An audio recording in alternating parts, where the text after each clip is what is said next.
घुंघराले बाल। राइना बचपन से ही खूब सुंदर थी। उसके लंबे लंबे घुंघराले बाल से हमेशा उसका चेहरा ढका रहता। अरे भूत बनकर घूमती रहती है, चल तेरे बाल कटवा दूं। अच्छा, क्यों भला? स्कूल में तो सारा वक्त बांधकर घूमना पड़ता था। अब तो मैं कॉलेज जाऊंगी और बाल खोलकर घूमूंगी। हाँ। अरे ये बाल देख रही है, ऐसे लगता है जैसे मधुमक्खी का छत्ता। खैर, घने घने घुंघराले बालों से राइना सुंदर तो लगती, लेकिन उसे संभालना उसके लिए बड़ा काम था। माँ, अरे माँ, शैम्पू खत्म हो गया है। इस बार वो वाला लाना ना, जो घुंघराले बालों को और बाउंसी बनाता है। माँ ले आना, हाँ जरूर से। कल मेरा कॉलेज का पहला दिन है, मैं चाहती हूँ सब मुझे देखकर जले। अगले दिन राइना कॉलेज पहुँचती है, जहाँ एक लड़का उसे छेड़ते हुए कहता है, अरे लगता है चाउमीन में सोया सॉस कुछ ज्यादा ही गिर गया। अरे मुझे तो चेहरा दिख ही नहीं रहा।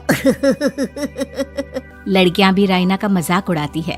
अरे यार, ये कंगना की कॉपी करके कौन आया है? लोकल कंगना और कौन?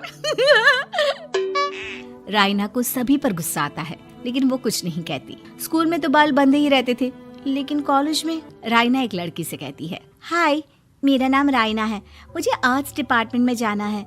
कहाँ से है रास्ता? अपने बाल हटा कर देखो, सामने ही बोर्ड लगा है। राइना को कॉलेज में भी दोस्त बनाने में दिक्कत आ रही थी। वो रोते रोते घर आ जाती है। माँ, मैं क्या करूं? आज तो सारे दिन लोगों ने न जाने क्या क्या बोलकर मेरा मजाक ही बना कर रख दिया। माँ प्लीज कुछ करो ना मेरे बालों का। मैंने तो पहले ही कहा था कटा दे, पर तू। अरे कटाने से क्या होगा, उल्टा जो थोड़े बांध कर ये इन्हें समेट सकती है ना, वो भी नहीं कर पाएगी। तो क्या मेरी कोई दोस्त नहीं बनेगी कॉलेज में, या मैं हमेशा लोगों के मजाक का ही शिकार होती रहूंगी? राइना जोर जोर से रोने लगती है। तभी उसका छोटा भाई आ जाता है और राइना के बालों के बीच एक पेंसिल छुपा देता है। तभी उसका दोस्त भी पीछे से आ जाता है। अरे ढूंढो ढूंढो, कहाँ है पेंसिल? मैं नहीं बताऊंगा। दोस्त काफी कोशिश करता है, लेकिन उसे पेंसिल नहीं मिलती। वो वहाँ से चला जाता है। थैंक्स दी, आज आपके बालों ने तो मुझे बचा ही लिया।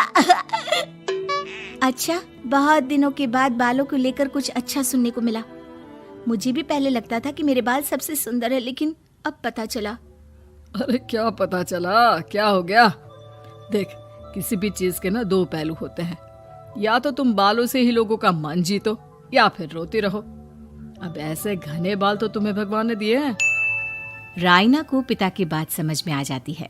वो सोच लेती है कि जिन बालों के कारण वो कॉलेज में एक भी दोस्त नहीं बना पा रही है, उन्हीं बालों से वो दोस्तों की लाइन लगवा देगी। अगले दिन कॉलेज में डेस्क में राइना बालों को आगे कर लेती है और लोगों को लगता है कि राइना का चेहरा पीछे है, लेकिन राइना घने घुंघराले बालों को हटाकर हंसने लगती है।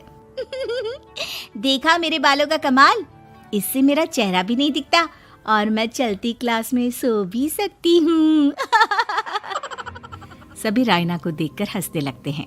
क्लास में परीक्षा चल रही होती है, तो राइना अपने बालों में चीटिंग के पेपर छुपा छुपा कर आसपास के बच्चों की मदद भी कर देती है, जिसके बाद से तो राइना क्लास की हीरोइन बन जाती है। वाह राइना, तेरे बाल तो बहुत कमाल के हैं। मैं तो इन्हीं के कारण पास हो गई। और पता है, मैं तो अपने काम का सामान राइना के बालों के बीच में ही फंसा देती हूँ। जैसे जैसे काम होता है वैसे वैसे इस्तेमाल करती हूँ।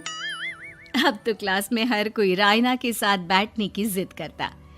राइना में इसे लेकर घमंड आ जाता है। उसे लगता है कि वही क्लास की सबसे डिमांडिंग लड़की है। फिर एक दिन, मैं इस कॉलेज में नई नई आई हूँ, क्या आप मेरी दोस्त बनेंगी? मैं? ओह सॉरी, मैं इस क्लास की सबसे डिमांडिंग लड़की हूँ। हर कोई मेरे साथ ही रहना चाहता है। एक काम करो ना, वो पीछे की सीट दिख रही है, जाओ जाकर वहीं बैठ जाओ। लड़की को राइना की बात बहुत बुरी लगती है, लेकिन वो करती भी तो क्या, जाकर चुपचाप पीछे की सीट पर बैठ जाती है। तो आज का लेसन सबने याद किया है ना बराबर से?